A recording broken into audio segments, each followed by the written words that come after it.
Senator Kaine was governor here in Virginia, he actually tried to raise taxes by about $4 billion. He left his state about $2 billion in the hole. The state of Indiana, we've cut unemployment in half, unemployment doubled when he was governor. But I think he's a very fitting running mate for Hillary Clinton.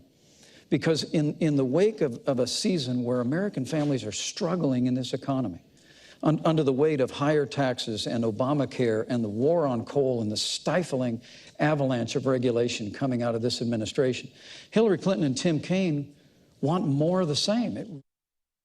Governor Mike Pence offering a bill of indictment, if you will, to his opposite number, Senator Tim Kaine, in the one and only vice presidential debate of the 2016 campaign season. Welcome back to Newsmax TV's coverage of the same.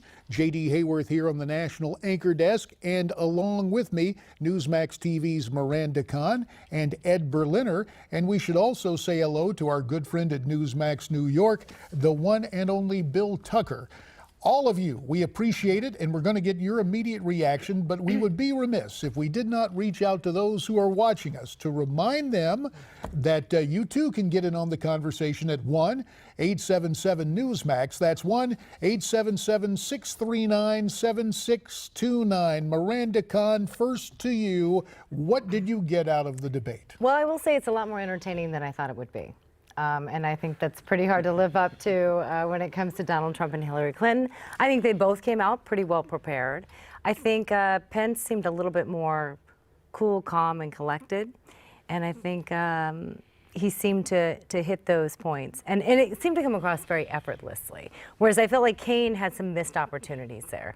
It was kind of interesting, Ed, because there seemed to be, at least in contrast to the presidential debate, almost a personality transplant, where while Pence was offering the Trump themes, he was doing it, dare I say, in a Hillary-esque fashion, calm and collected. Right, and exactly. you had a situation where Tim Kaine was the interrupter, where Tim Kaine was trying to interject, and that was just kind of curious to see. It was interesting to see, but then again, I expected that out of Pence, because I expected him to be a little bit more of the calm, cool, collected, reserved guy.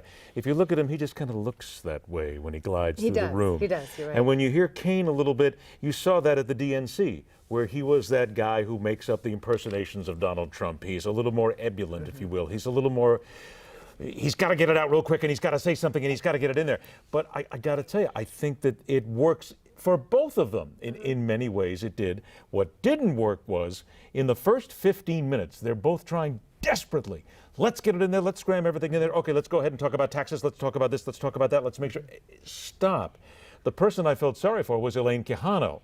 She couldn't get control of these guys after 15 minutes whatsoever, and it turned into another one of these, he's talking, he's talking, he's talking, he's talking. One point where she said, gentlemen, nobody can hear anything if you both continue to talk. I think they were both so jacked up about getting out there tonight that they both got a little too excited and kind of got off track real quick. Wasn't quite as hyper as some of us who are kind of long in the tooth remember back to 1984, the vice presidential debate, George H.W. Bush and Geraldine Ferraro. That thing took off at like 78 RPM. No, heck, check that. It took off at warp speed. But Bill Tucker in New York watching this tonight from the vantage point of the media capital of the world, the Big Apple there, those first few minutes of the debate, who set the more favorable tone in your opinion? Well, I think that Kaine clearly was well prepared, well rehearsed, had his talking points, knew where he was going. And interestingly, he kept saying things that Trump said that Trump never said. And Pence was quiet and reserved and never corrected him. Pence seemed to get over that sort of that reservation, and it seems to be warming as the debate goes along.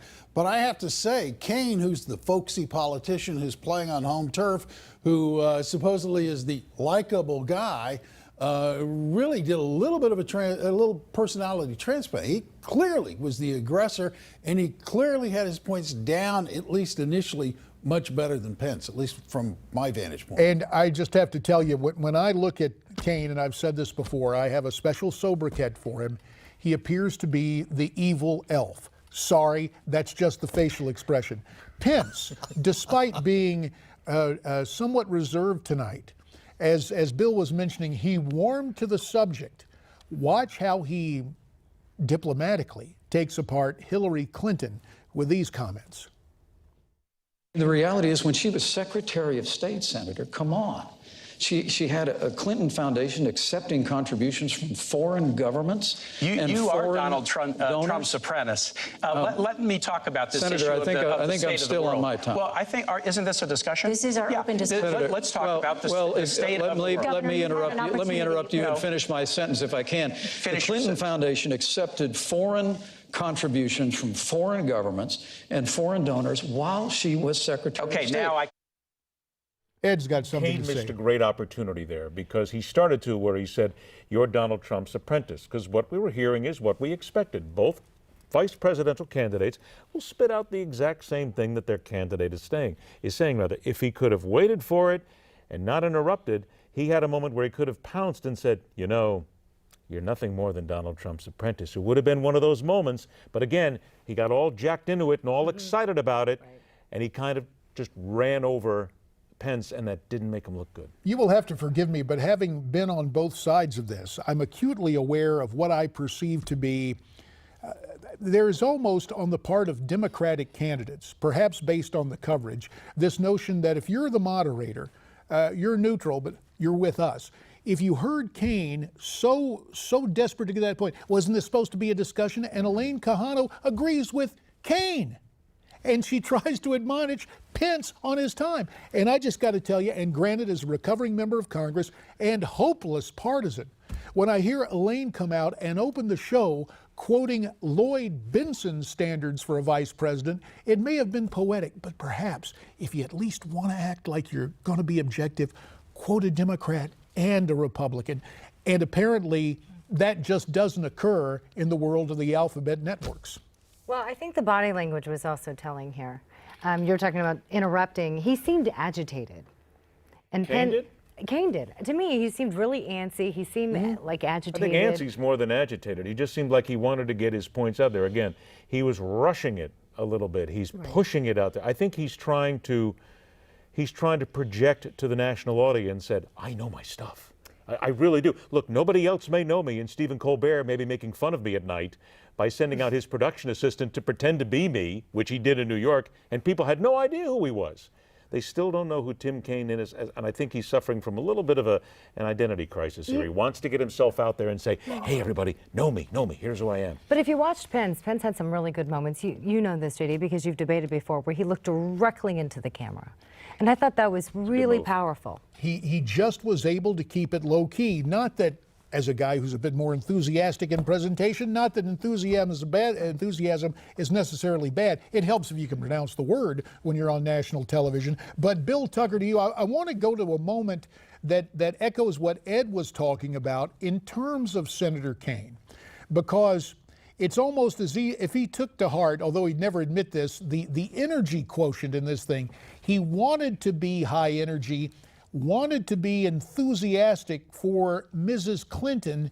Here's the way he described Hillary Clinton to those gathered and those watching on TV. See if this is effective. We'll get your reaction after we hear from Senator Kaine. Hillary Clinton has that passion. From a time as a kid in a Methodist youth group in the suburbs of Chicago, she has been focused on serving others with a special focus on empowering families and kids. As a civil rights lawyer in the South with the Children's Defense Fund, First Lady of Arkansas, and this country's Senator, Secretary of State, it's always been about putting others first. And that's a sharp contrast with Donald Trump. So what about it, Bill? How was that as rolling out Hillary's resume as passion? Yeah, well, no, I actually think that he has done a pretty good job. He's irritating with me personally with the way he's jumped in and interrupted Pence over and over and over again. But when he spoke and when he started to make these points, he did a very good job at painting Hillary Clinton as a person, maybe even a likable person with likable values, because she doesn't do a very good job at presenting herself in a likable way. For heaven's sake, we trust her less than we trust Donald Trump.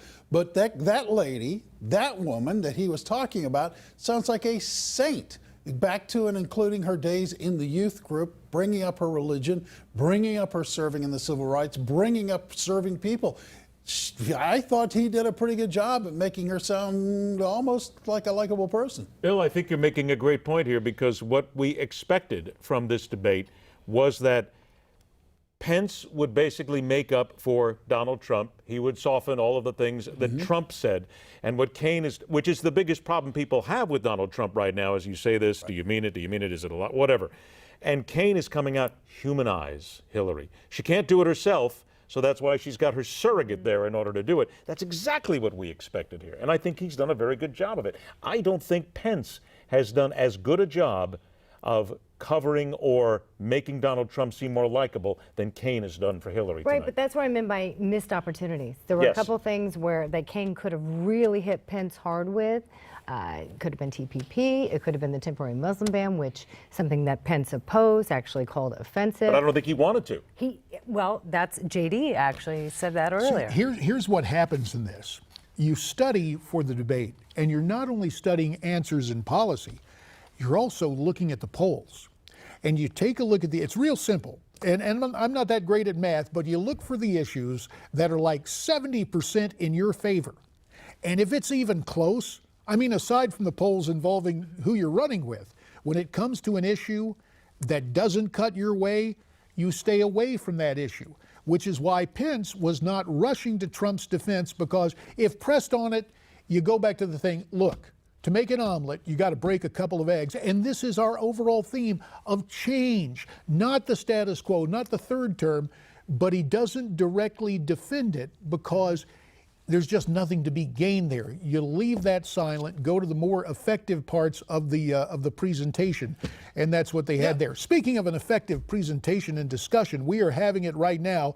I implore you, and since you're employed here with me, it's great that I don't have to implore you. You're employed to stay here and be here on the desk with us. That's good. Miranda Kahn, Ed Berliner here, and from Newsmax, New York, write that down, our we're good getting friend. paid for this now. That's right. Our good friend Bill Tucker, keeping the city lights burning in the city that never sleeps. We'll be back with more discussion and your calls. And we have that coming up right here as our vice presidential debate, post-debate analysis continues right here from Newsmax TV. Stay with us. We look forward to your calls at 1-877-NEWSMAX. That's 1-877-639-7629.